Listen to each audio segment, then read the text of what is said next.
morning, everyone. My name is Rachel Carruthers, and I am the events manager here at the Portland Regional Chamber of Commerce. Welcome to IT Basics for Business, a breakfast seminar series that provides a forum to gain useful do-it-yourself IT solutions and insightful, actionable tips. I want to begin by thanking Uprise Partners for continuing their support yet again, allowing us to bring you this virtual event series this season. This morning's event is the third installment of IT Basics for Business for the 2024-25 event season. This four-part bi-monthly series runs from October through June each season. Today's topic, Redefining Practical Disaster Recovery and Business Continuity, is presented by Malinda Gagnon, Chief Executive Officer of Uprise Partners. Uprise Partners is our presenting sponsor of IT Basics for Business since its inception, and we're currently in our third season.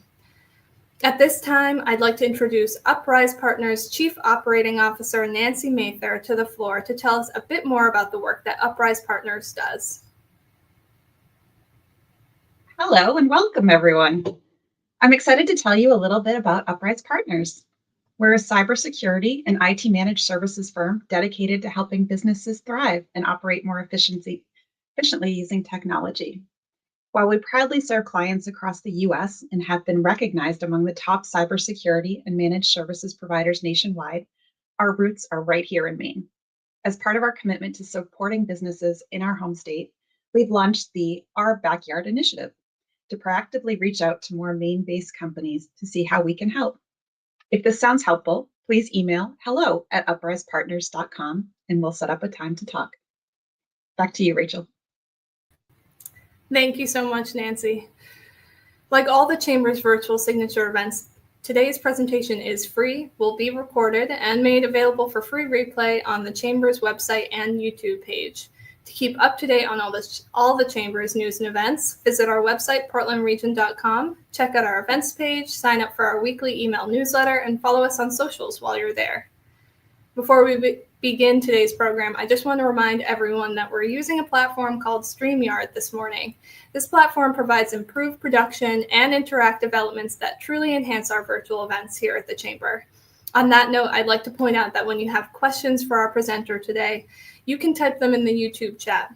I will relay questions to Malinda at the conclusion of her presentation, where we'll save some time for a formal Q&A session. Now, a bit more about this morning's presenter.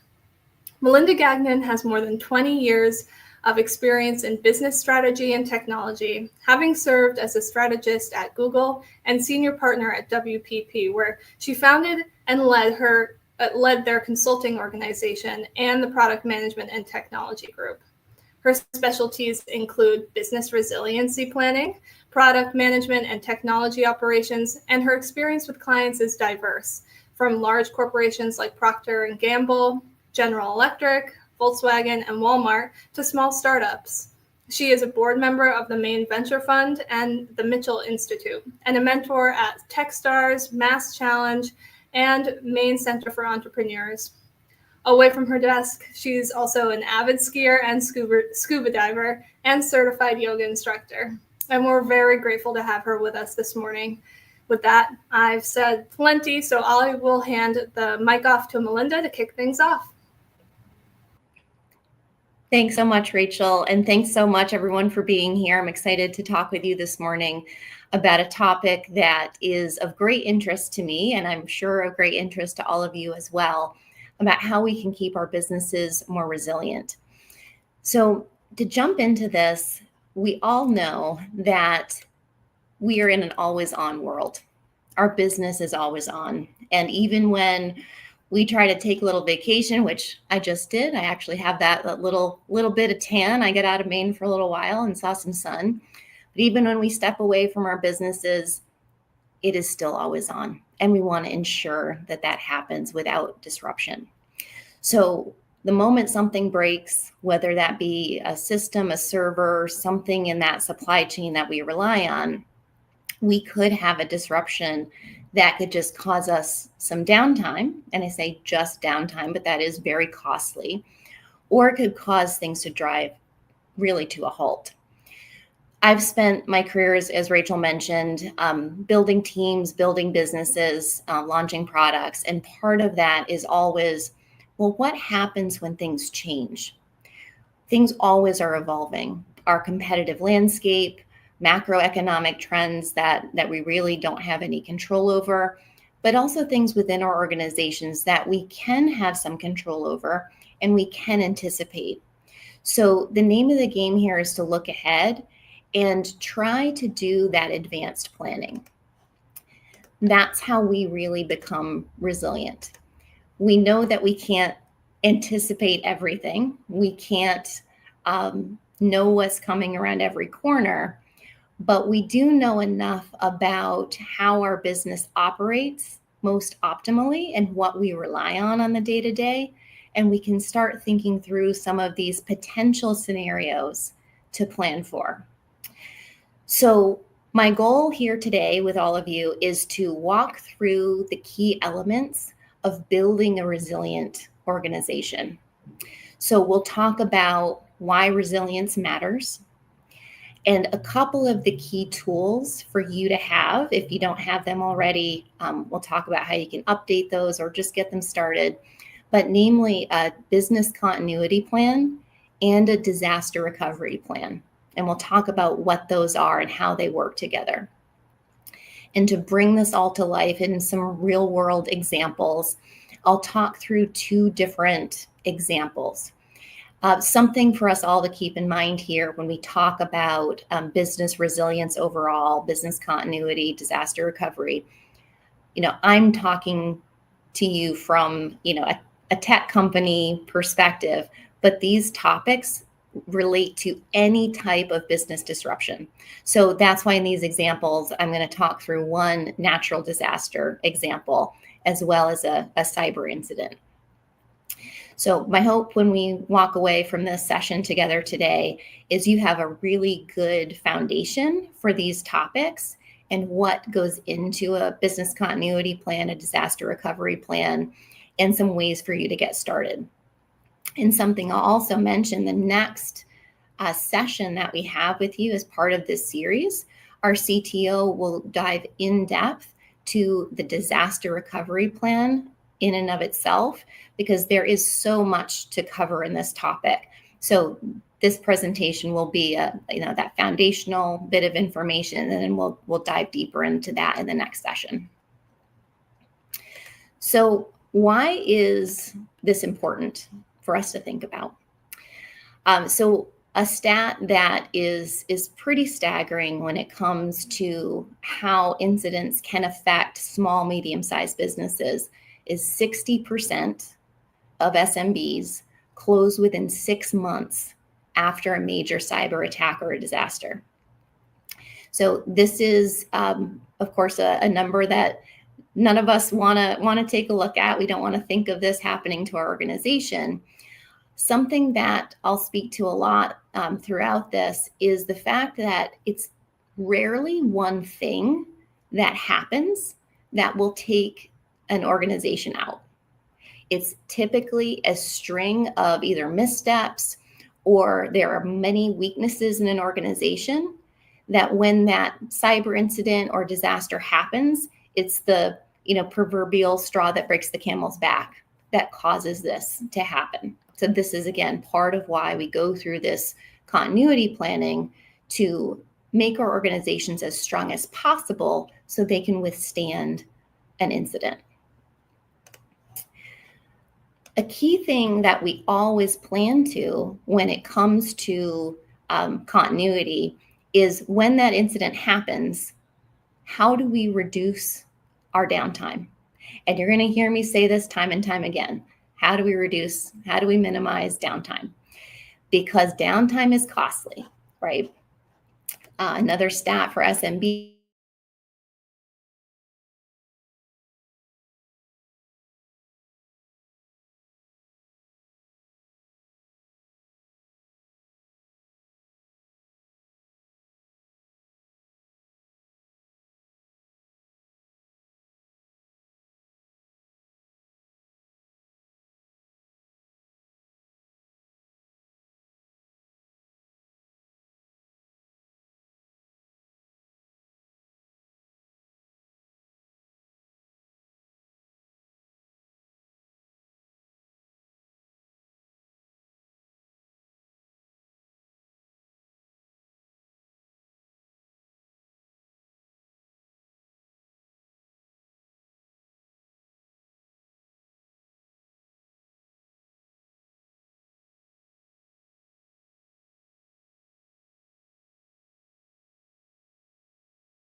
All right, can you all hear me?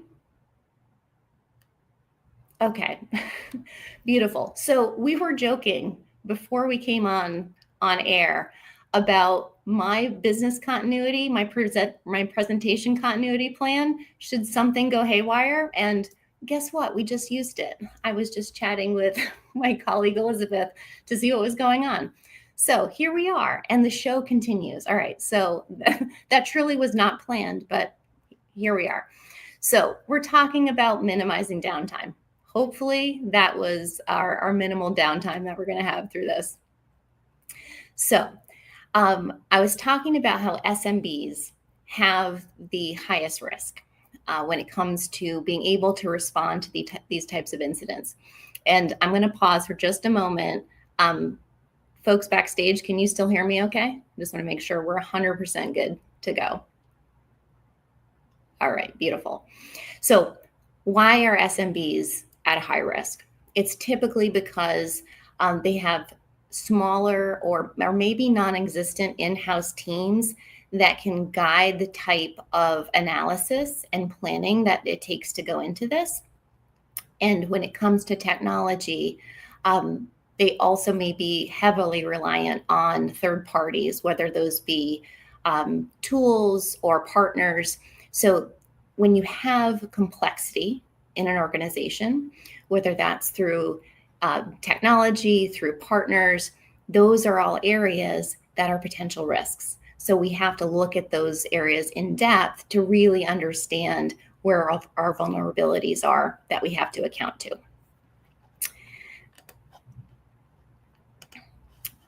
So in all of our organizations, we of course always want to think everything is going to go swimmingly, that we have everything covered.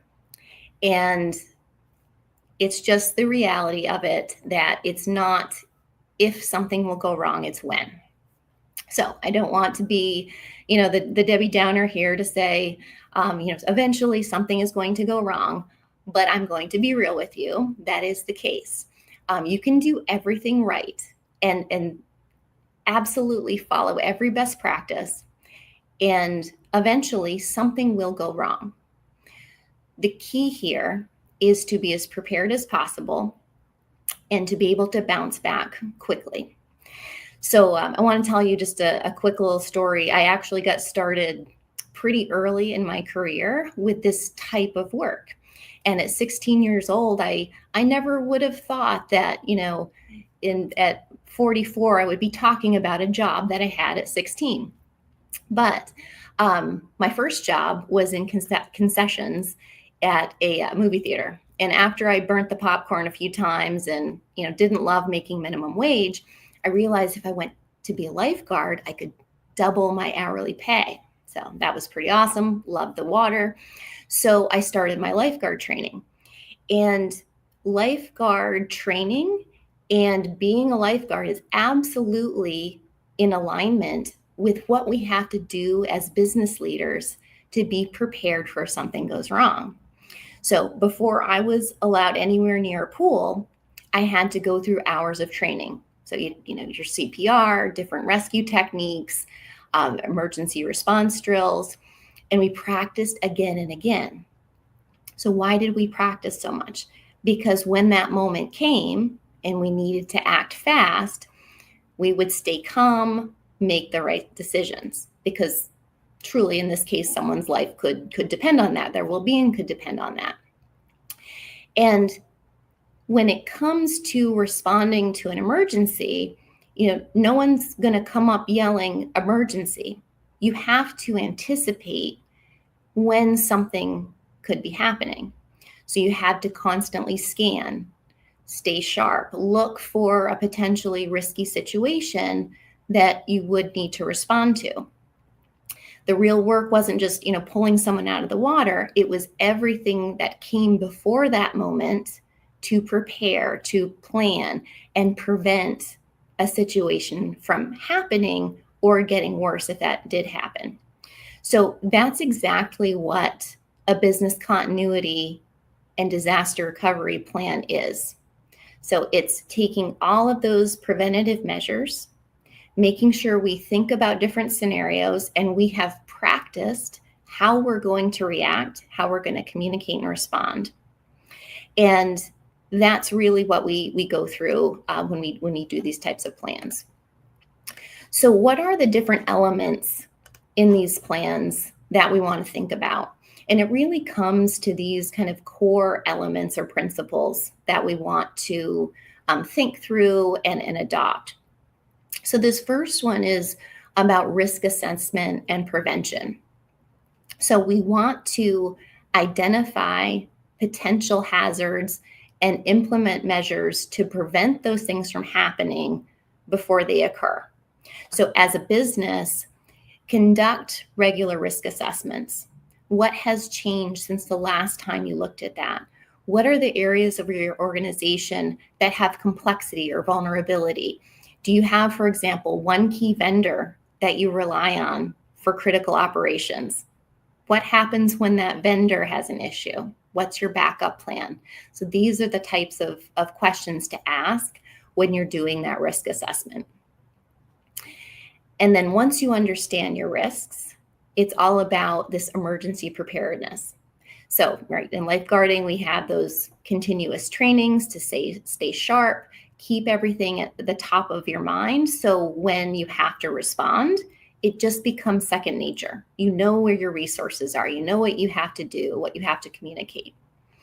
And when it comes to a business, we'll have the plans in place before, during, and after an incident, so we know exactly what we need to do. And not only do we know as leaders, but our team knows as well. That's really critical, that everybody on your team understands their role and how they need to respond to these things. And the next one is really critical. So clear communication. Communication is often the area that gets a little shortchanged when these types of incidents occur. Emotions are running high. We're trying to move fast, and often in the planning phase, communication can also be shortchanged because we don't anticipate how crisp and precise that we really need to be in communication when there's a lot going on at once and we're facing something that maybe as an organization we've planned for, but we've never actually faced before. So please don't underestimate the importance of this. An example, from lifeguarding that always stuck with me: if you have just taken someone out of the water and you have to call 911, if you're the only lifeguard on scene, you have to take care of that person, and you assign someone else that's around to call 911. And they're very clear on how you communicate. You have to find that person, look them straight in the eye and say, you go call 911. And we all probably know that in the face of an urgent situation, sometimes people's responses are strange, right? You might have that person that they hear that and they just stand there frozen with their eyes wide. Well, then you have to make the decision, well, do I say it again and say now, or do I go to the next person standing next to them and give them that very clear instruction? And that ties in with this next example of decisive leadership, right? As leaders, we have to really look ahead and say, okay, I think there is an incident about to occur. I'm going to start making measures to mitigate it. Or, okay, the situation is here that we have to respond to. Which protocol is the right one for us to put into action? And we'll, in a few moments, go through a natural disaster example. But if you see a weather report, for example, it's a potential, flood event, take time, maybe 48 hours prior, to start, for example, if you're a manufacturing company, maybe you start to pull back production so you can focus on the areas of your business that are truly critical. And then when that event hits, you're better prepared. And if the event doesn't hit, well, then you have a plan to scale production back up. But these are the types of things that we have to be decisive about. And then continuous learning and adaptation. So we always want to circle back to those risk assessments. see what's new, what has changed. And then as we go through different events, make sure that we recap, right? That we do a really complete, what we call like a postmortem, a debrief, and ask everyone on the team what worked, what didn't, what was confusing. And, this is similar to, the lifeguard situation of, how do we improve that future performance? You really do a full, from start to finish. What happened? What happened on this certain timeline? Is that response time acceptable? Could things have moved quicker? Were there areas that moved too quick and it became sloppy, right? These are the types of things that you really want to go over. And as you have incidents that you respond to, big or small, your organization will become stronger for it because you will learn and adapt. So when it comes to the different elements of how we prepare for this, we hear about 3 different aspects.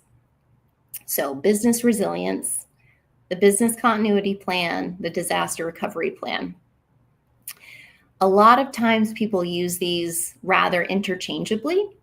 And yes, they are all related, but they're not the same. They each work in a different way and have a distinct purpose and complement one another.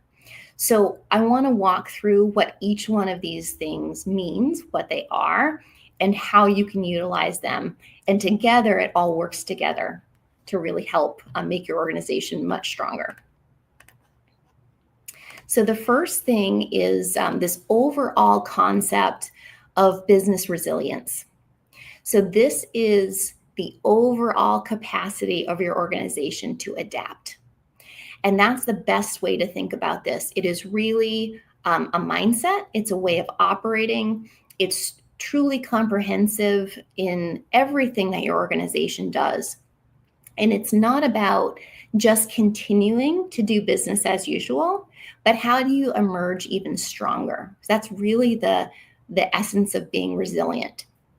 So the focus is on long-term adaptability, and it incorporates everything across our business. We're going to talk more about what exactly is business continuity, but it's managing risk.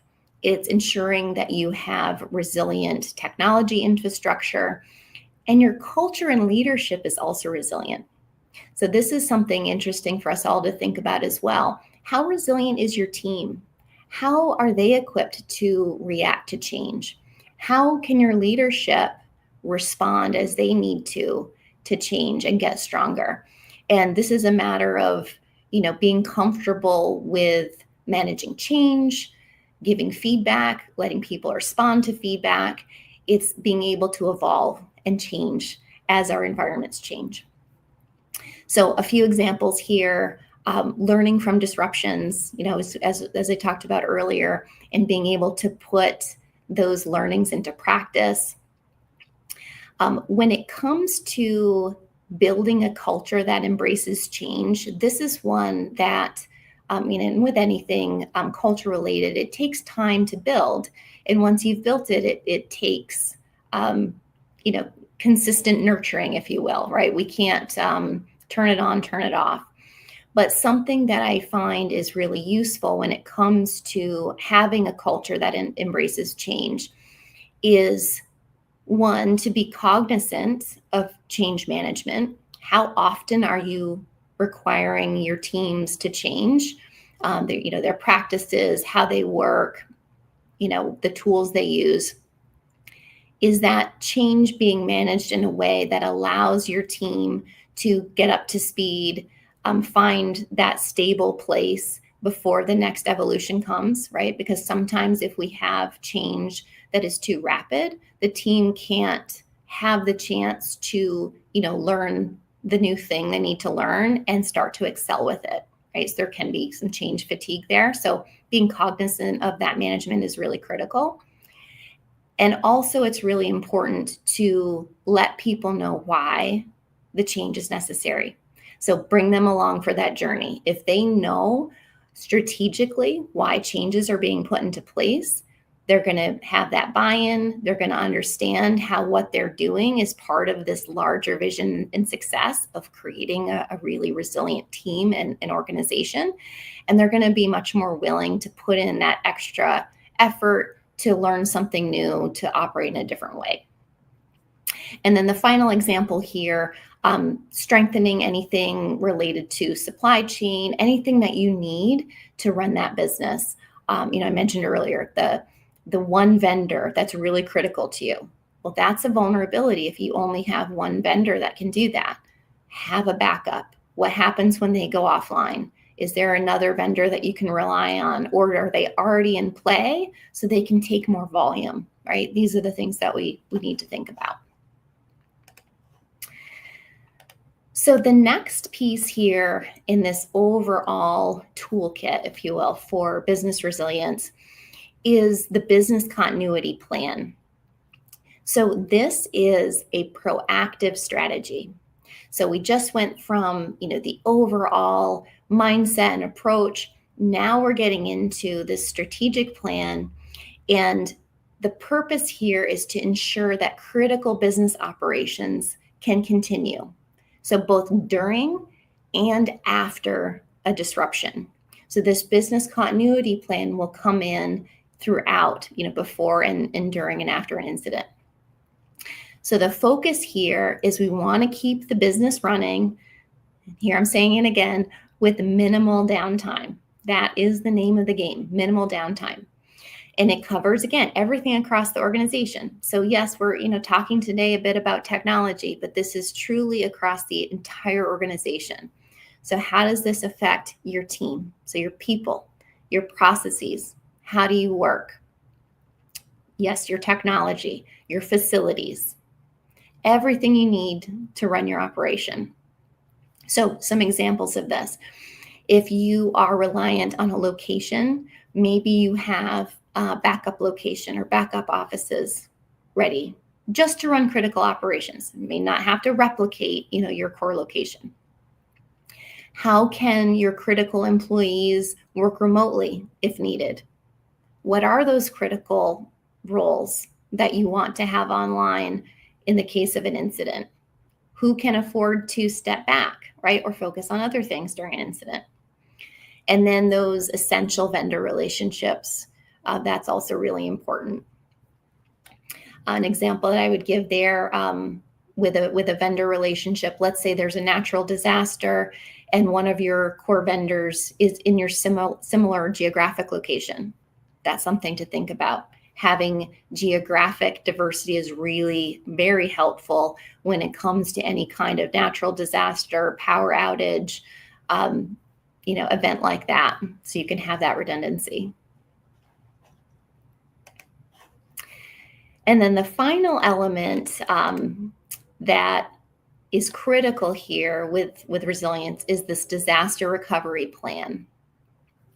And this, as you can see, fits really well with that business continuity plan because this is the reactive component. So your business continuity is before, during, after. Disaster recovery is there is an incident.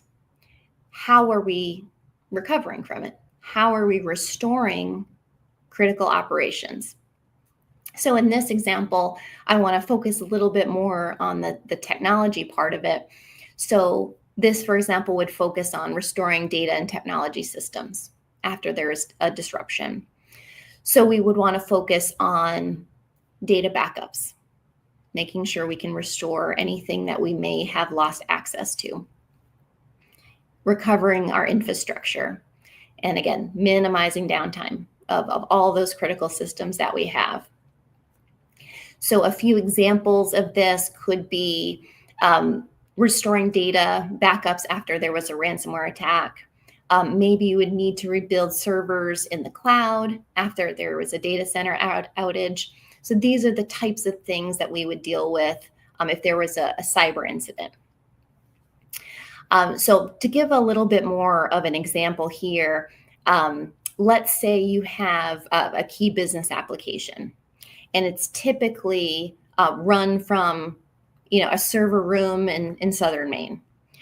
And we have in our business continuity plan outlined that in the case that an event happens, we shift that application to the cloud and make sure that the place where that the cloud data is actually stored and run from is outside of that same geographic region. So remember what I said before about having diversity in our locations.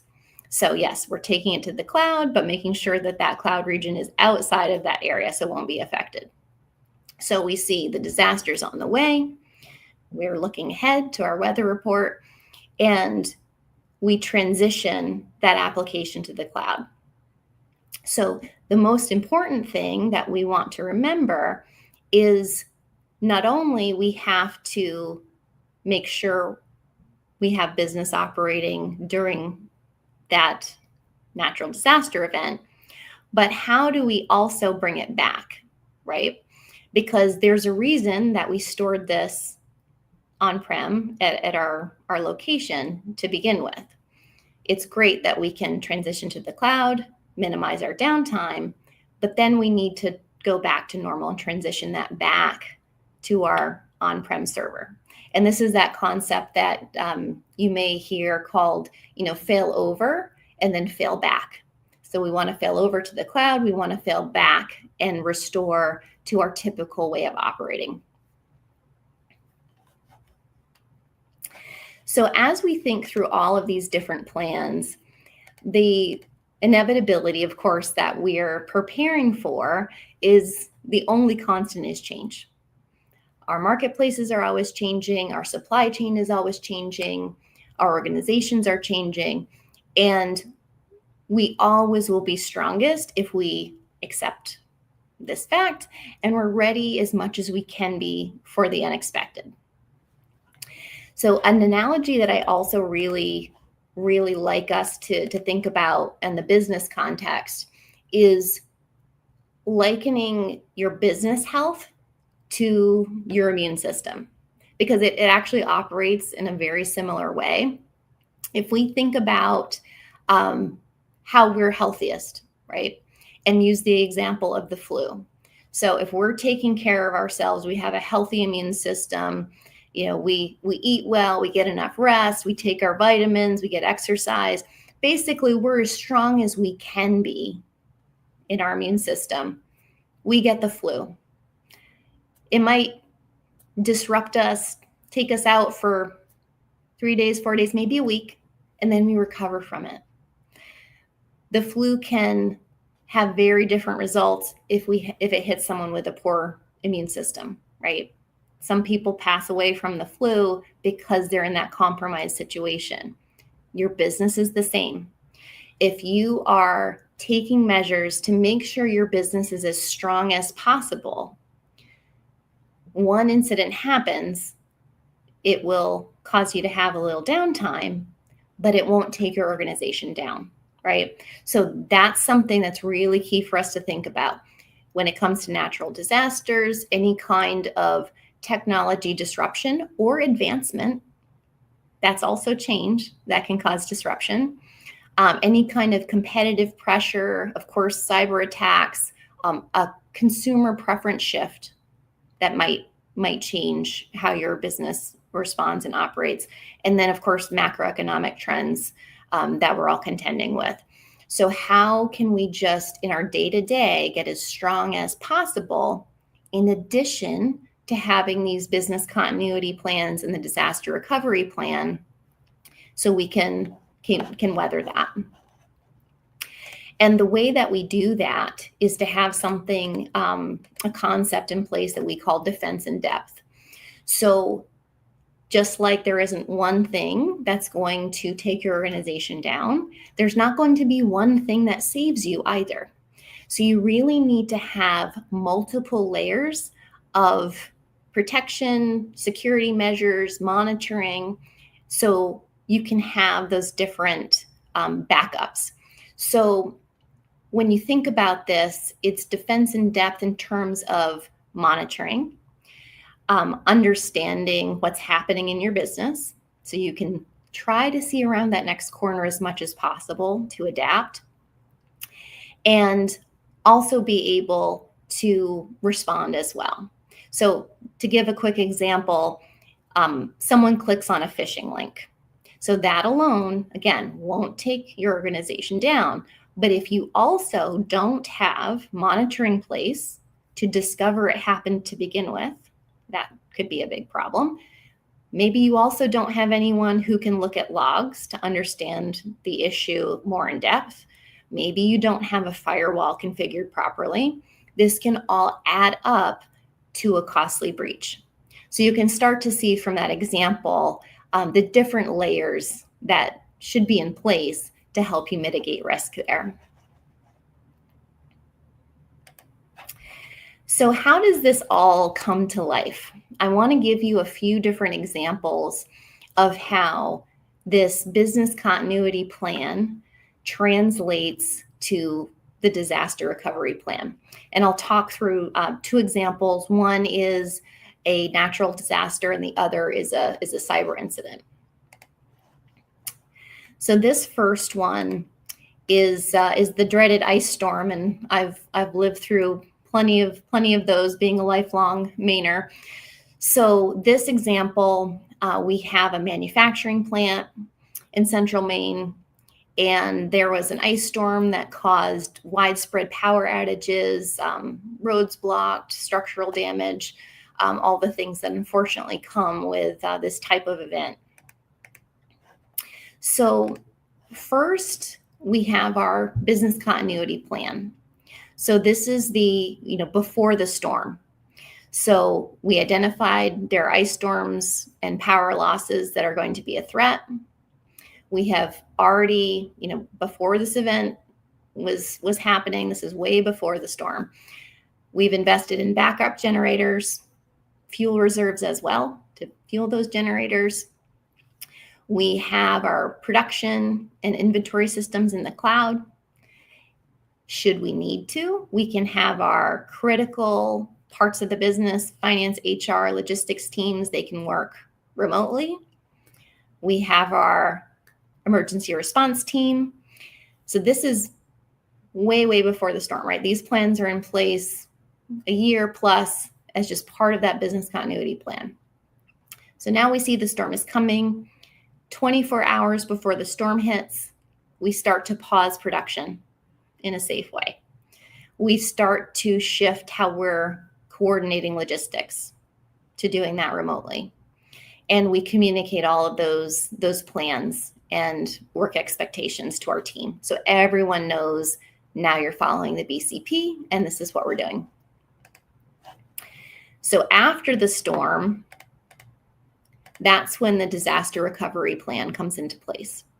So in this case, the facility lost power for 4 days. There's some structural damage, and the DRP initiated various elements, right? So we have our generators powered on. We got our remote and logistics team back on in 36 hours. Our cloud systems were working as they should, and we began that damage assessment and cleanup. So you can see how we're operating as much as possible and then mitigating that downtime. And in this case, able to get production back up within a week. And this is just a little table that kind of gives you a synopsis of, the BCP, sorry for the acronym soup here, but the business recovery plan, the disaster recovery plan, before, during, and after these incidents. And I'll share this presentation after as well, so you can take a look at this. But this is a helpful view to kind of break that out and see how they interplay. So another example here is of a cyber incident. This is an example of a regional law firm that had a ransomware attack. So this is a mid-sized law firm. They have 5 offices. When that ransomware attack hit, it encrypted some core files and disabled email. So this example, I actually have 2 steps of the business continuity plan and then how the disaster recovery plan came into play. So before the attack with the business continuity plan, we had conducted those regular risk assessments, and a cyber attack was one of those top threats that were identified. So we had plans in place around how to mitigate that. So had multi-layered cybersecurity, so that defense in depth. So endpoint protection, multi-factor authentication in place, firewalls set up and configured. So these are all those different layers that is monitoring and protecting against this. We also have daily cloud backups to make sure that we can restore files as needed. And then an incident response team. And then, as every organization should have these days, a cyber insurance policy. And not only with that policy, but pre-vetted vendors to help if an incident occurs. So this all happened way before the attack. So activating the BCP, that's the day of the attack. So the systems in place that are monitoring detected there's abnormal activity, and this plan is activated. So then shut down infected servers to really isolate that is one of the key things here. We want to avoid any lateral spread of anything that may have infected our systems. So we shift our communications. In this case, email is down. So we shift to secure messaging and mobile to communicate with the team. And then we have to make sure that we can access critical data via those backups that we had in place. And then we can continue those urgent activities of the firm while this is happening. And then our disaster recovery plan comes into play after the attack. So this is when a forensics team will investigate how the breach happened and the scope. And something I'll note, if you have an internal IT team or an outsourced or IT partner, this forensics team will always be a third party. And that is customary because you want to have that third party come in to do that assessment. Then we clean systems, restore the backups, and then have a phased reactivation of systems. And this is to ensure that we have heightened monitoring, of course, as everything starts to come back online, and we're looking at everything very closely. After the attack, I'd also have more cybersecurity training, and this is part of just business as usual to have that training, but it's particularly important, of course, after an event.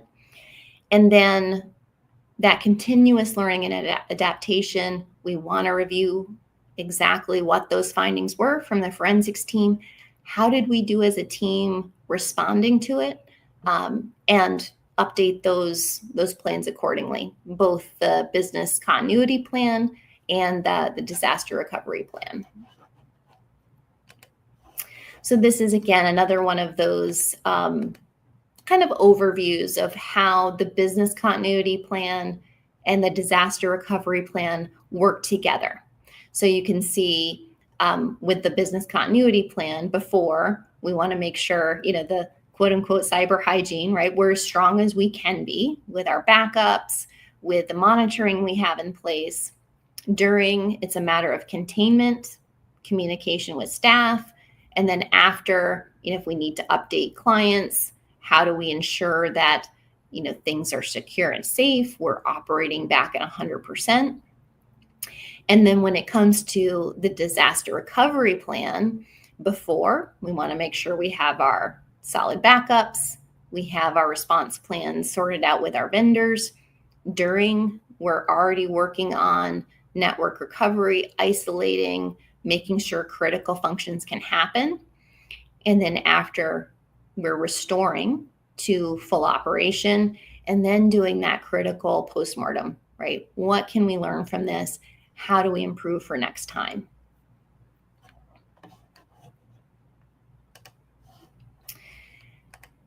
So to bring this all together, this is a view of each one of these different tools and how they're actually interplaying to complement one another in really distinct ways. So, our business resilience, that holistic strategic approach, with our business continuity plan being a little more targeted organization-wide across all of our operations, and our disaster recovery plan being really focused on exactly what we need to restore, right? How do we ensure that we can get back to running business as usual up to full operation? And something as leaders that I also like to introduce as a concept is, when do you need to shift from value creation mode to value protection mode? And that's really what this is all about. This is about value protection. Ultimately, we want to spend the most time as possible in our organizations in value creation mode. That's when we're operating as we want to. Everything is running optimally. We're creating new services, we're delivering, we're striving, we're building and growing, right? We need to see very clearly when it's time to shift gears and go into value protection mode, right? When we need to make some changes, is that storm coming? Is it time to pause our day-to-day, our rapid growth, to revisit that business continuity plan and disaster recovery plan? It might not feel like you're creating value, but it's going to really matter when you have to shift into that value protection mode, when you have to just say, okay, I have to make some critical choices around what are the most critical elements of my business that I need to keep afloat amid some kind of crisis or incident. So that's the mindset that we really need to embrace as we think about, building a more resilient organization. So how can you get started with this? These plans are comprehensive. As we've talked about, it literally touches every part of your organization. They're not created overnight. And I would encourage you all, if you have these plans in place, review them after this, ask some of these critical questions. If you haven't created these in the past, carve out some time with your team to start first with the business continuity plan, and then from that, develop that disaster recovery plan. So some key things to start to incorporate as you get started, either creating or updating these plans. I would recommend identifying a business continuity owner in your organization. So this doesn't need to be someone who is, for example, a technical resource, because this is much broader than IT. This should be someone who understands your overall operation.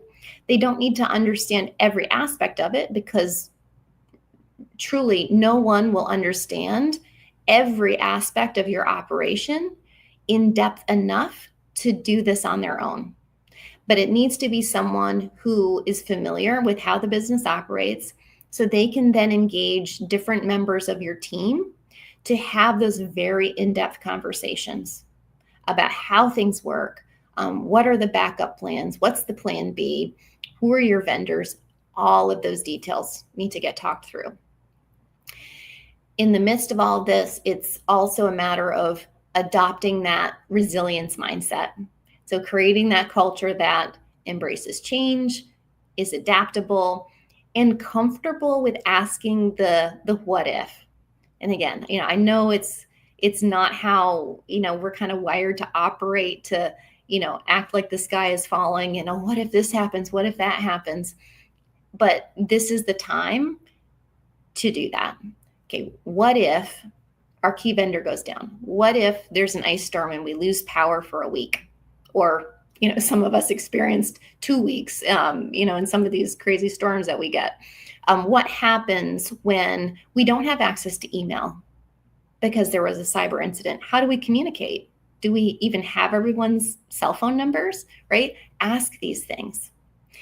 And then next point about probing questions, what I think is absolutely key with whoever is going to coordinate your business continuity plan is being comfortable asking a lot of questions. Absolutely no assumptions allowed. Pretend that you're brand new walking into that business and you just need to know how it all works. Okay, so tell me about how this process operates. Who's involved? Who's trained to do that? If they're out of the office, who else is trained? Where is that documented? What does that depend on? And what does that depend on? And don't overlook the simple things like, oh, it depends on electricity, depends on the internet, right? These are the things that we have to map out. And then you can start to get the picture of where do you only have one option for a critical business function. Those are your key vulnerabilities, right?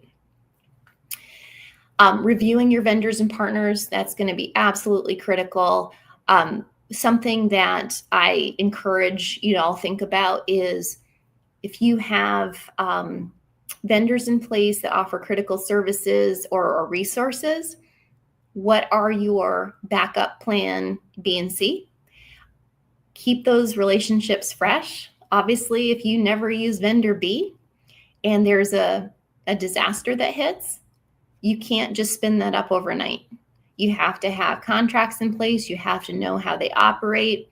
So it's riskier to only use one, right? Maybe you use vendor B on a more limited basis, but you understand how to work together. And you understand that they can burst up also if they need to, right? Have that type of relationship and arrangement sorted out in advance. This next key item, document what you have. Even if you don't have a plan today, document what you know now. Just get started. It's better than nothing. And then once you get this sorted out, having that key documentation is absolutely critical. Once you have something in place, review it quarterly. You'll see some recommendations out there say yearly. Things change too fast. Review it quarterly and see what you may be missing and what you want to improve on. So with that, I would be happy to take any questions that you may have. And again, I'll leave these, send these over via email afterwards, and you can have these slides as well. But if you have questions, I'm happy to take them. And the email here on this slide is also a way that you can reach out, and we're happy to have any conversations in the future. Awesome. Thank you so much, Malinda. Definitely eye-opening for me. I think this is something that maybe, perhaps, not that I'm assuming anything about our wonderful business community, but like maybe something we don't think of right until it's maybe too late. Yes, it's not something we like to think about, right? It's not a pleasant topic, but it's important. And very important. And I think we've got a couple questions here in the comments section. Okay, great. So I see one. What is the biggest mistake organizations make when planning for business continuity? So that's a great question. So I think the biggest mistake is treating a business continuity plan as a one-time project rather than an ongoing process. So again, as I mentioned, to really embrace this as part of having an overall resilience mindset in your organization. But it's a matter of creating that plan, revisit it. This is not a, check the box activity. Okay, great. I've got the plan. Moving on. I'm going to just file that away, and we'll pull it out in the impossible, chance that something happens. Mm-hmm. So not only having that plan that you revisit, but you also need to have testing. So go through simulations, go through it with your team so everyone knows how to respond, how to communicate, and that will also help to inform if there are areas of that plan that you need to strengthen. Mm-hmm. So that'll all be really key, that not only plan, revisit, but also test. Awesome. We have two more here. All right, great. So this next question, how do we prioritize what parts of the business to focus on first during a disruption? So This will be part of that risk assessment, and prioritization should be based on basically an impact analysis. So what you want to look at in your business are what are the critical functions that you need to operate, and rank them based on how quickly you basically need to be recovered to avoid either significant financial loss, anything in terms of regulatory or compliance penalties. So look at all of those various risks and be really critical on what is absolutely, mission critical to making that function properly. And that will inform those areas of priority.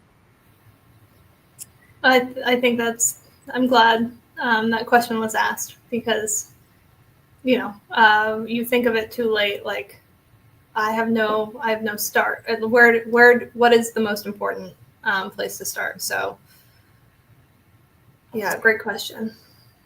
Awesome. And we've got one more. So how does cybersecurity fit into a business continuity plan? So that is a foundational part of a business continuity plan, because cyber attacks are increasingly common these days. And a misnomer with a lot of small, medium-sized businesses is that, oh, because I'm small, no one cares about me. No one cares about my data. And that's actually not true. About half of cyber attacks are aimed at small, medium-sized businesses. So these events could be things like ransomware, phishing, any kind of data breach. So an effective plan should include an incident response plan for these types of cyber events. So how do you monitor? How do you know it's happening? How do you train your team to know what to look for? Because human error is actually one of the biggest causes of a breach. So we need systems in place to monitor, to isolate, and then how do we start restoring anything that may have gone down in that process? I will out myself now by saying that I have been the human error in a breach. We've all clicked on the link and then had that moment of fear. So it's common. And unfortunately, these actors are getting more sophisticated, and these emails are becoming more and more convincing.